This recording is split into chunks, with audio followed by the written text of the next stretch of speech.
Welcome to the Bredok 737 MAX V2 for MSFS 2020 and 2024. We're using 2020 for this video, and the airplane works exactly the same in 2024, so you can follow these instructions for both sims. This tutorial is from a runway start with engines on.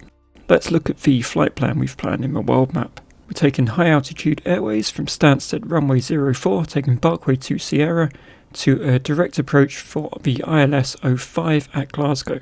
In our navlog, we've selected 26,000 feet as the cruising altitude.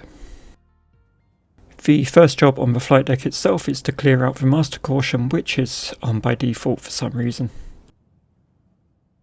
Let's now head down to the FMC, and on the initialize page, first we're going to insert our cruising altitude, so that is 26,000 feet as we saw in the navlog. Going to set cost index to 100. We'll now hit execute. If we left click the soft key next to zero fuel weight, click it again, it automatically populates. We're not calculating reserve fuel for this simple flight, so we'll just enter 0. We can now click through to thrust limit, where we don't need to adjust anything because we're not running reduced takeoff thrust. On the takeoff ref page, you can see the flaps are set to 10 by default, so we're going to enter 10 and insert that below flaps.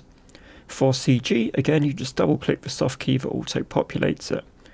We'll now commit the V-speeds by clicking the soft keys next to the V-speeds. Heading on over to the legs page of the FMC, we can see the airplane has automatically pulled through the flight plan that we made in the world map.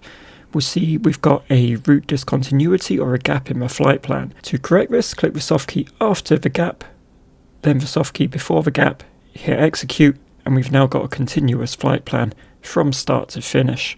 We can now head up to the Autopilot panel.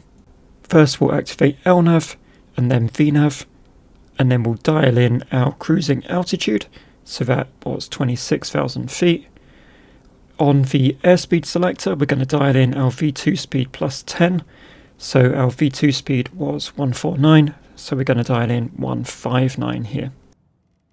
For some reason, even when starting from the runway in this airplane, you'll need to manually dial in your flight altitude into the cabin pressurization panel. That can be found on the overhead panel, and you just set that value to your cruising altitude. Once that's done, you see the switch to the bottom right, flick from alternate to auto. We're now ready to go, so parking brake off and throttles to full. You'll hear callouts for V1 and rotate. When you hear rotate, pull back on the stick, and then once you've got a positive rate of climb, you can bring the landing gear up. Once you're above 400 feet, we can activate the autopilot. The airplane will now start to climb and follow your flight plan. As the airplane accelerates, you can reduce flaps. You may encounter an issue during climb where the airplane jumps out of VNAV mode and reverts to level change. If this happens, just reactivate VNAV. This initially puts the airplane in VNAV altitude mode. To resume VNAV climb, just click the altitude dial and the airplane will resume its VNAV climb. At top of climb, or cruising altitude, the airplane will level off and you'll see a VNAV path annunciator. Some small tasks to take care of while you're at cruise. First of all, insert your bottom of descent altitude into the autopilot panel. As a rough rule of thumb, this is the elevation of your destination airport plus 2,000 feet. Glasgow is at sea level, so we're going to dial in 2,000 feet as our bottom of descent altitude. You don't need to do anything else for now, just dial it in and leave it. Just for convenience, I'm also going to prepare our auto brake ready for our approach and landing later on. And as the flight progresses, on the nav radio page of the FMC, your destination ILS will automatically be tuned, provided you selected a runway in the world map before flight. Just before the top of descent, you will see the top of descent marker on the navigation display. Once the airplane crosses this marker, the airplane will idle the throttle and start to descend automatically.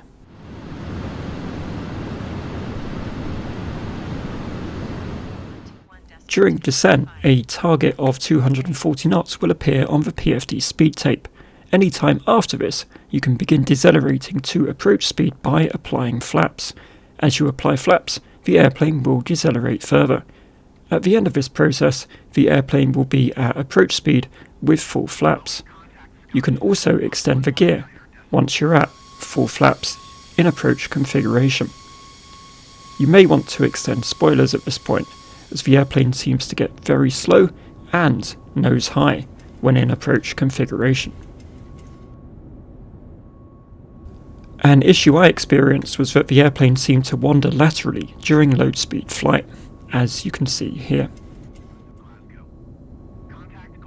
Just before the airplane turns onto final, activate the localizer. And then once the localizer annunciator appears, you can activate approach mode. I experienced an issue during approach where the programmed VNAV path would place the airplane above the glide slope. This may not happen to you, and the airplane may intercept the glide slope correctly. At that point, you'd see a glide slope annunciator appear on the PFD, and the airplane would start to descend towards the runway. Due to this issue and the continued lateral wandering, I deactivated Autopilot early and flew the final approach manually. During final approach, I returned the spoilers to the arms detent as seen here.